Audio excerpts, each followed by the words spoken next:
Hello students, welcome back to my YouTube channel Aryan education foundation, जहां पे provide कराया जाता है कंप्लीट मैथ्स एंड अकाउंटेंसी की हमारी सीरीज, जो कॉस्ट अकाउंट की हमारी सीरीज चालू हुई है सर। Hashtag number 14। ये जो गैप दिया गया था, मैंने बोला था आप लोग को जो सीरीज प्रोवाइड कराई जाती है, थोड़ा सा गैप इसलिए रखा जाएगा कि इनकेस कोई बच्चा जो प्रैक्टिस करता है ना, कोई डाउट कोई कंफ्यूजन उस टॉपिक के रिगार्डिंग जितना अभी तक आपको लेक्चर्स प्रोवाइड कराया गया है, भाई किसी बच्चे को डाउट आता है कॉमेंट में ऐड कर दिया करें कि सर डाउट आया है कॉन्सेप्ट में, तो उसके ऊपर ऑलरेडी वीडियो लेके आऊंगा। बट जैसे मैंने बताया था, हर एक कॉन्सेप्ट के हर एक टॉपिक के प्रीवियस ईयर का आपका पेपर भी करा के दे दिया जाएगा। जैसे अभी तक के जो पेपर आपको करा के दिए गए भाई एमकॉम लेवल को दिए गए, तो एमकॉम लेवल का जो क्वेश्चन है, दो टॉपिक और आएगा, दो हैशटैग और आएगा, उसके बाद एमकॉम लेवल मुझे जहां तक लगता है कंप्लीट हो जाएगा। मींस इसके बाहर आप लोग का कुछ बनना नहीं चाहिए क्वेश्चन, बट आप लोगों को प्रैक्टिस करना है बीकॉम एंड बैफ के प्रीवियस ईयर क्वेश्चंस में किस तरीके से ये टॉपिक आया है, मार्जिनल कॉस्टिंग वाला जो टॉपिक है हमारा, किस टाइप के क्वेश्चंस बने हैं, आप लोगों को भी प्रॉपर एनालिसिस करना पड़ेगा, देखना पड़ेगा किस टाइप के, क्योंकि 15 मार्क्स का ये टॉपिक है। 15 आउट ऑफ 15 का टारगेट है सब बच्चों का जो सीरीज के साथ जुड़ रहे हैं। क्लियर है?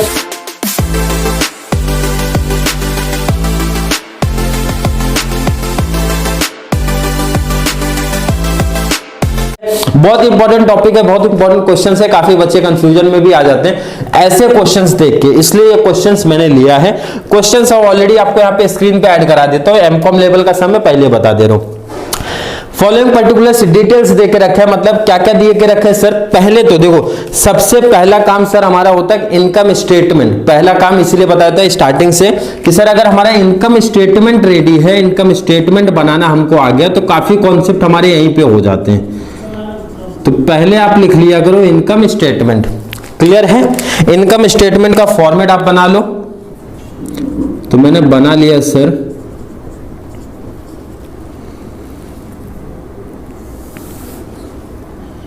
यहां पे रुपीज, ठीक है।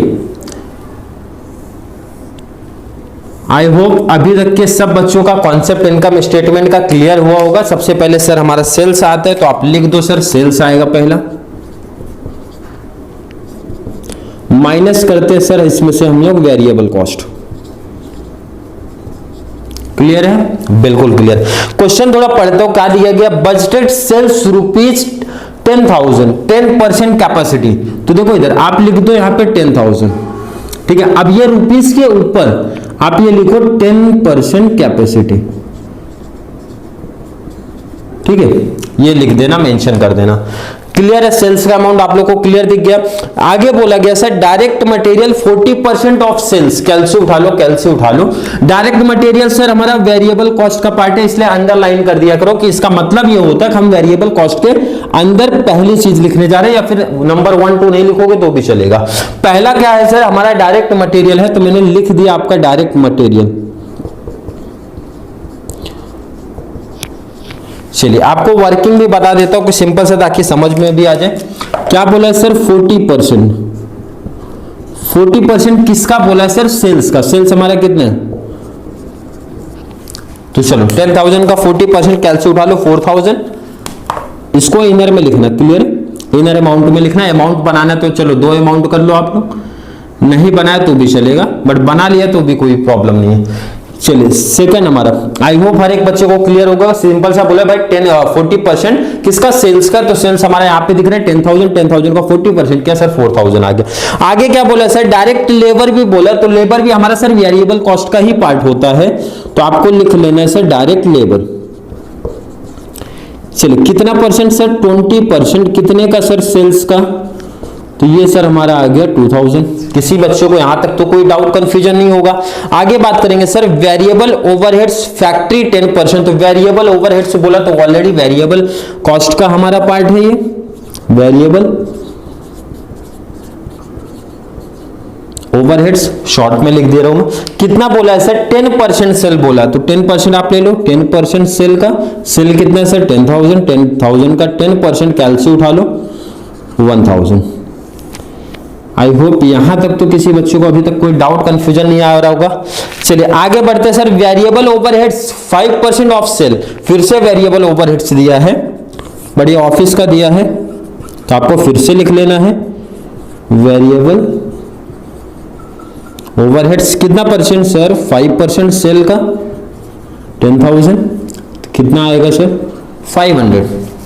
Clear concept. आगे देखते हैं फिक्स कॉस्ट दिया है, फिक्स कॉस्ट दिया है मतलब वेरिएबल कॉस्ट हमारा कंप्लीट हो गया, तो आप इसका टोटल ले लो, टोटल यहां पे ले लो भाई। चलिए 4,000 प्लस 2,000 6 प्लस 1 7 7,500 ये आ गया इसका टोटल। चलिए सेल्स माइनस वेरिएबल कॉस्ट करते तो क्या मिलता है सर हमको, कंट्रीब्यूशन मिलता है। सब बच्चों को पता है कंट्रीब्यूशन आएगा, यहां पे कंट्रीब्यूशन ही आएगा आपका। और कंट्रीब्यूशन में से क्या माइनस करते हैं सर, फिक्स कॉस्ट अगर मैं माइनस कर दूं, फिक्स कॉस्ट अगर मैं माइनस कर दूं तो लास्ट आपको मिल जाएगा सर प्रॉफिट्स। क्लियर कॉन्सेप्ट है। सेल्स कितना सर 10,000, वेरिएबल कॉस्ट कितना सर 7,500, माइनस कर दूंगा सर कंट्रीब्यूशन आएगा 2,500। मैंने पूछा फिक्स कॉस्ट आपको कितना देके रखा है सर 10,000 देके रखा है, तो आप लिख दो सर 10,000। तो मैंने पूछा आपसे प्रॉफिट कितने का आया है, प्रॉफिट नहीं सर लॉस आएगा।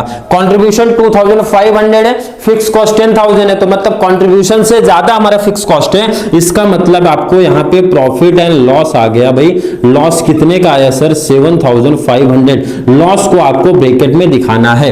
क्लियर है, इसका मतलब हो गया आपका loss. Clear concept, I hope हर एक बच्चे का क्लियर हुआ होगा। आगे की कहानी बोला भाई क्या क्या कैलकुलेशन करना है, पहले तो ब्रेक इवन पॉइंट बोला है, सेकंड पीवी रेशियो बोला है। क्लियर है, एक एक कॉन्सेप्ट क्लियर करते हैं। पहला कॉन्सेप्ट क्या पूछा उन्होंने सर पूछा है ब्रेक इवन, तो बट ब्रेक इवन के पहले आपको निकालना पड़ेगा सर पीवी रेशियो, क्योंकि इसका रीजन देख लो आप। सेकंड क्या पूछे हैं उन्होंने, break even point, break even point formula याद होना चाहिए हर एक बच्चे को। ब्रेक इवन पॉइंट का फॉर्मूला याद होना चाहिए। क्या फॉर्मूला है सर, फिक्स कॉस्ट अपॉन में पीवी रेशियो। तो हमको पीवी रेशियो पहले ही फाइंड आउट करना पड़ेगा।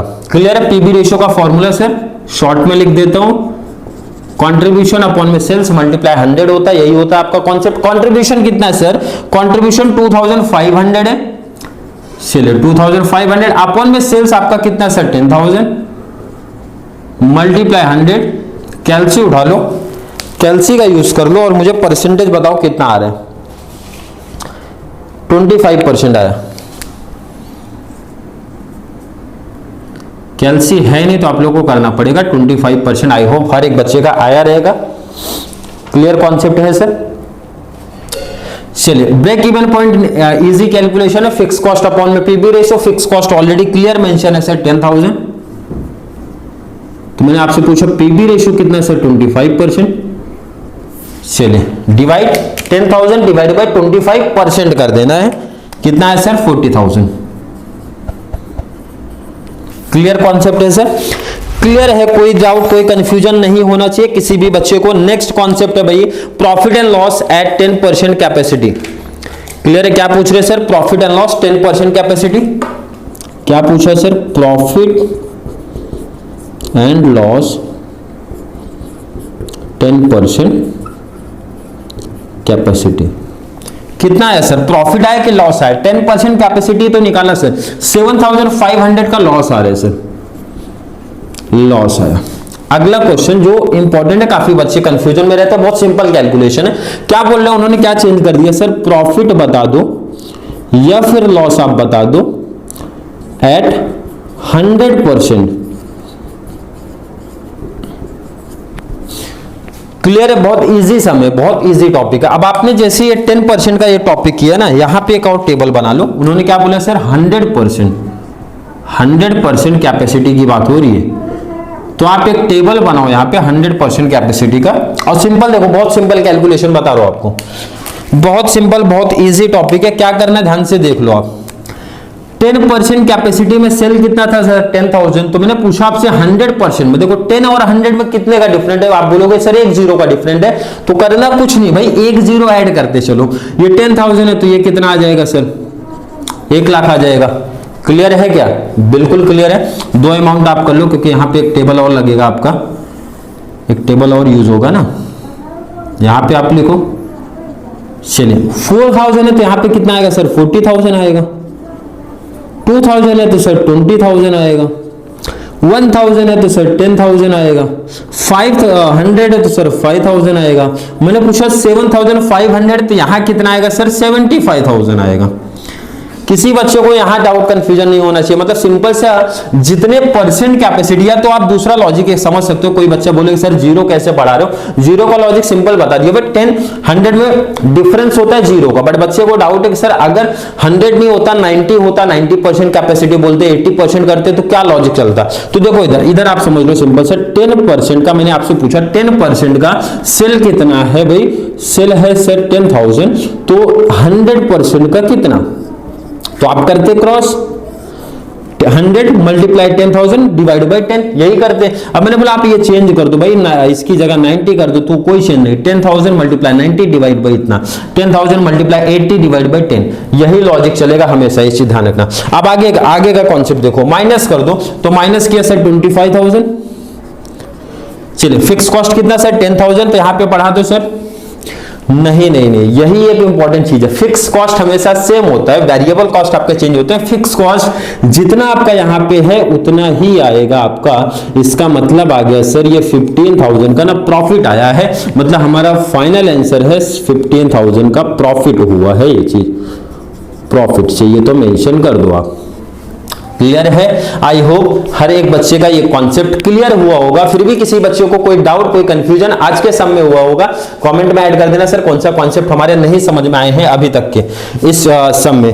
क्लियर है? किसी बच्चे को मैंने जैसा बोला बार बार बोलता हूं, कोई भी डाउट कंफ्यूजन रहता है कमेंट सबके देखे जाते हैं, सबके पढ़े जाते हैं, बट रिप्लाई अगर डिले मिलता है फिर लेट मिलता है तो कोई इशू नहीं है। बट मैंने क्या बोला, हर एक बच्चे का हर एक कॉन्सेप्ट क्लियर होना चाहिए। मार्जिनल कॉस्टिंग का, एक बच्चे ने मार्जिनल डिसीजन का डिमांड किया था, तो पहले मार्जिनल कॉस्टिंग हम कंप्लीट करेंगे। एक टॉपिक हमारे प्रैक्टिकल मुझे लगेगा हो गए हैं, तो आपका सेकंड टॉपिक स्टार्ट करेंगे। तो जो सेकंड टॉपिक चलेगा उसका डाउट आप लेके आओ। तो मतलब सिंपल सा लॉजिक है भाई, जो टॉपिक चलेगा उसका डाउट लेके आओ। अब कोई टॉपिक हमारा चल जाए, आप दूसरे टॉपिक की डिमांड करोगे तो पॉसिबल नहीं हो पाएगा, क्योंकि सिंपल सा लॉजिक है, जितने चैप्टर्स करेंगे बहुत अच्छे तरीके से हम लोग को कंप्लीट करके रखने की, मतलब हर एक कॉन्सेप्ट हमारा क्लियर होना चाहिए। तो चलिए वीडियो थोड़ी सी भी हेल्पफुल लग रही है तो वीडियो को लाइक करना, अच्छे कमेंट ऐड करते रहो। TY BCom, TY BAF, MCom sem one वाले, टीवाई बीकॉम बैफ को तो सेमेस्टर 6 में काफी टाइम है, लेकिन अभी से प्रैक्टिस करना स्टार्ट कर दो। कॉस्ट अकाउंटिंग को प्रैक्टिस करने में बहुत कम टाइम लगेगा। बीकॉम बैफ एमकॉम सब के लिए सबसे स्कोरिंग सब्जेक्ट अगर मैं बता दूं कॉस्ट अकाउंटिंग।